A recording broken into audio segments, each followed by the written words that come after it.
James White, Boxing Social, in association with Empire Fight Store and R Kings. I'm here with Josh Taylor. Josh, first of all, how are you? We're here in Box Park, Liverpool. How are you feeling? Yeah, good, mate. Come over to try and watch a bit of the press conference, but I've not seen much because I've been doing all these interviews for you guys.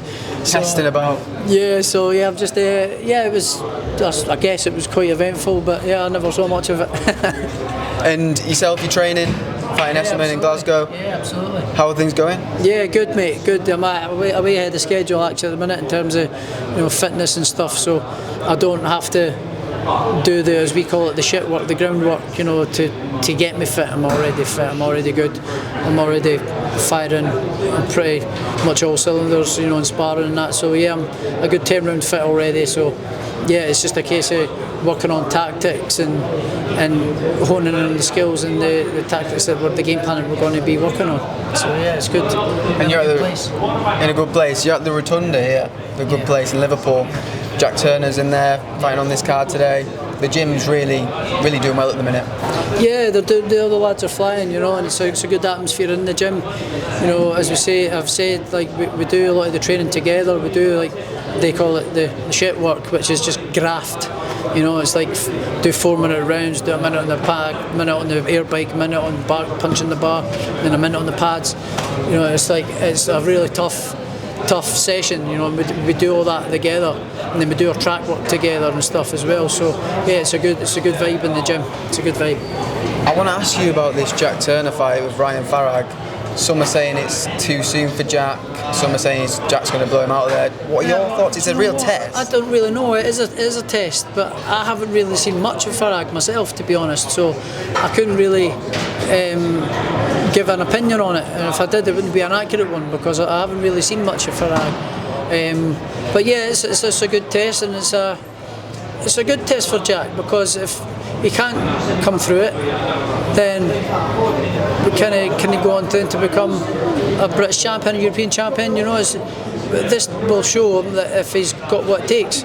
Even if he does fall short, which I don't think he will, if he does fall short but he gives a great account of himself, he then knows where he is and he knows what's to improve us, and he's plenty young enough to come back and keep going and improve on that one as well. But yeah, the way Jack's been performing in the gym's been great. He's firing on all cylinders. He's sparring well, been sparring really well. Yeah, it's good to hear. I want to ask you about Jack Catterall's fight with Barboza. Did you watch it, and what did you make of it? Yeah, I watched it. I actually had it a little bit wider than what the judges scored it.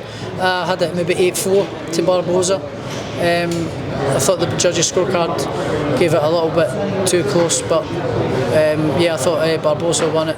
I didn't think there was any doubts there. And I want to get your thoughts on this new boxing league. Dana White signing with Turkey Al Sheikh. Yeah, I've seen bits of it. I've not really looked into it, but I just saw that Dana White's coming into boxing, but I've never really given it a second look, so I don't really know too much about it. I've never really looked into it properly, so it's a boxing league that's going to happen. Yeah, it's going to be a boxing league, potentially moving away from Queensberry Matchroom, their own separate boxing league. I don't know how it's going to work, but it seems exciting.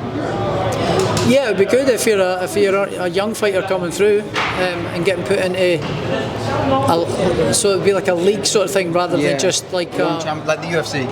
Yeah, so but it would be like a league sort of thing, getting points and rankings and that kind of way. I think so, yeah. That would be good. So in terms of if it's like you're getting a. Sorry, pardon me. So it's better if you're getting guaranteed 4 fights or guaranteed 3 fights. You've got a little bit of financial security there, which is one thing you don't get in boxing.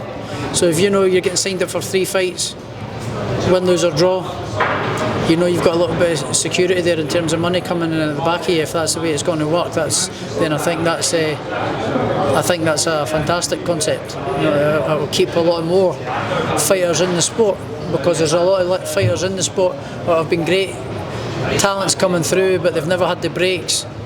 And then obviously they're not got the money because they're maybe taking time off their work, or they can't go to work because they're training for fights and they're not getting the money, and then fights are falling through, and then they've spent all the money on training camps and that, and then you get a lot of fighters just getting sick of it getting sick of getting nowhere and giving their all. With this kind of concept, it seems like you're maybe going to get maybe a guaranteed couple of fights and guaranteed bit of income coming in, whether you win, lose or draw. So that sounds like a good concept to me, especially if it was a young fighter coming through. Yeah, it's exciting times for the sport. Just quickly, I know you've got something to run for, but finally, Conor Benn, Chris Eubank, so the egg slap, fight's coming up next month. Just your overall thoughts on the event? Yeah, I think it's a great fight. It's a big fight, certainly a big fight. It's been brewing for a few years. Yeah, it's a big fight. And again, I'm just slightly on Eubank's side because it's like just the experience and the class that he's been in with. He's only lost to genuine world class fighters, really. So yeah, I think I'm on Eubank's side. Age might be a little factor, but I think Eubank lives a clean life. So I think I'm sort of on Eubank's side. Conor Benn's had his own issues and stuff like that. I think it's quite ridiculous that he's getting this opportunity given what he's been doing and what he got done for and stuff. So yeah, I'm on Eubank's side, to be honest. Perfect. Josh Taylor, appreciate the time.